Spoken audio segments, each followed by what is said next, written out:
Hello everybody, this is Metal Rocker 86 and I'm going to be reviewing another album. This week though will be a tribute to the late Charlie Watts, the drummer from the Rolling Stones who we just lost about a week and a half ago, as I will be reviewing Sticky Fingers.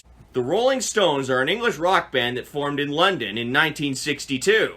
Their genres include rock, blues, pop, hard rock, and rock and roll. They have gone through a few different band members and released 25 albums to date, Sticky Fingers being one of them. On to the album. Sticky Fingers is the 9th British and 11th American studio album released by the Rolling Stones. It was released on April 23rd of 1971 and was the first album they released on their own label, Rolling Stones Records. It consists of 10 tracks and altogether is just over 46 minutes long.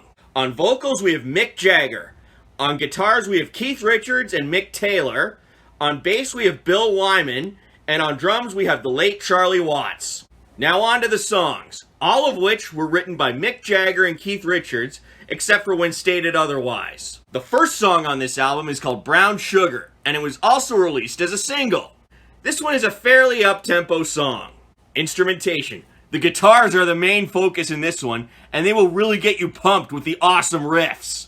You can also hear the drums in the background. There is also an awesome saxophone solo by the late Bobby Keys. The lyrics of the song, however, would not fly today, so it's probably best I don't talk about them, but this was an awesome song to start the album with, and it gets you pumped. Now we get to a song called Sway, and things slow down here a little. Instrumentation.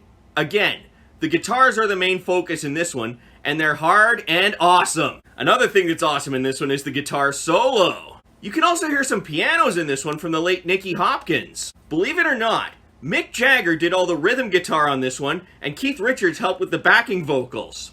The lyrics of this song describe depression and how hard it can be to cope with and handle it, as well as not being able to enjoy the good things life has to offer. This was another great song on the album. You better saddle up. This next one is called Wild Horses, and it was also released as a single.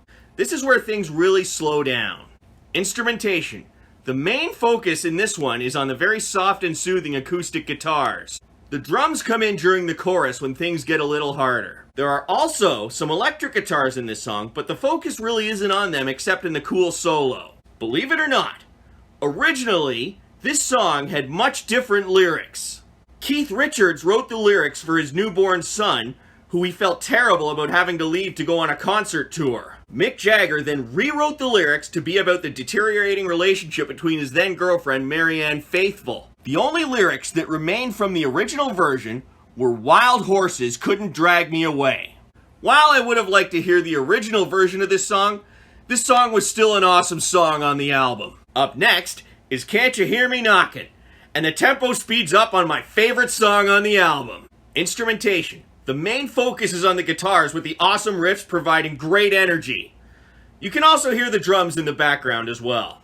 During the second half of the song, the instrumentation changes to a more blues feel, with some guitars and saxophones, with some backing keyboards and percussions. It's hard to tell what the lyrics of the song are about, not even Mick Jagger knows, but it's still an awesome song on the album. Now we get to You Gotta Move, and this is a cover of a song originally written by bluesman Fred McDowell and Gary Davis.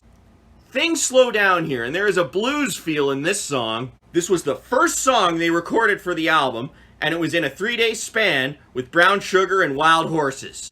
Instrumentation. The main focus here is on the guitars with their blues riffs. You can also hear the percussions in the background. This was also their third album in a row with a blues cover on it. The theme of this song is that when certain things happen in life, you gotta be ready to make your move. Another good song on the album. This next song is called which was also released as a single, and don't worry, I won't about it. The tempo speeds up here again, and it's got a cool rhythm. Instrumentation. The main focus in this one is on the guitars with the awesome riffs.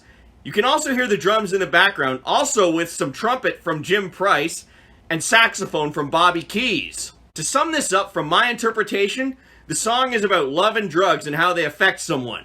Another awesome song on the album. Now we get to a song called I Got the Blues, and things slow down here again. Instrumentation. The guitars and organs are the main focus in this one, and they set a sad mood. The drums can also be heard in the background, as well as some trumpets and saxophone. Mick Jagger wrote this song about his breakup with Marianne Faithfull, where he is all torn up about it but wishes no ill on her. This is another good song on the album. Now we get to Sister Morphine, and Marianne Faithfull also helped write this song. The tempo speeds up a little from the last one. Instrumentation. The main focus again is on the guitars with the cool riffs. You can also hear the drums in the background. Things start off a little softer for a bit, then as time goes on they get a little harder, and then for a split second they go soft again and then hard again. The song describes a guy who is dying in the hospital and he's asking for morphine. There was a time in Marianne Faithfull's life when she struggled with addiction. She even tried to take her own life once, and after that Mick Jagger broke up with her. However, she eventually overcame her addiction and went on to resume her career.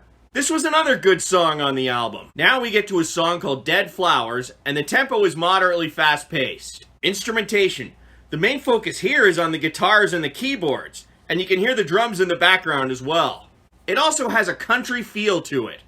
From my angle, this song is about a woman who breaks up with a guy, but they still care for each other. Kinda like a let's just be friends. This is another good song on the album. Now we get to the final song on the album, Moonlight Mile. The tempo slows down here. Instrumentation. The main focus is on the guitars and the keyboards, and they're very soothing. The drums can also be heard in the background. From my interpretation, this song is about how someone can have a crazy day, but there is always that someone who's going to keep them going. This was another great track on the album. So what did I like about this album? The songs were all very well written for the most part. Mick Jagger really delivered on the vocals, and the rest of the band did a great job on the awesome instrumentation. With respect to the ordering of the songs, they got that right too. There wasn't really anything that stood out to me that I didn't like about this album. To conclude this, I will say get your sticky fingers on this album and listen to it. Well, that's the end of this review. If you liked it, please give it a thumbs up down below, and don't forget to subscribe and share. Until next time, rock on!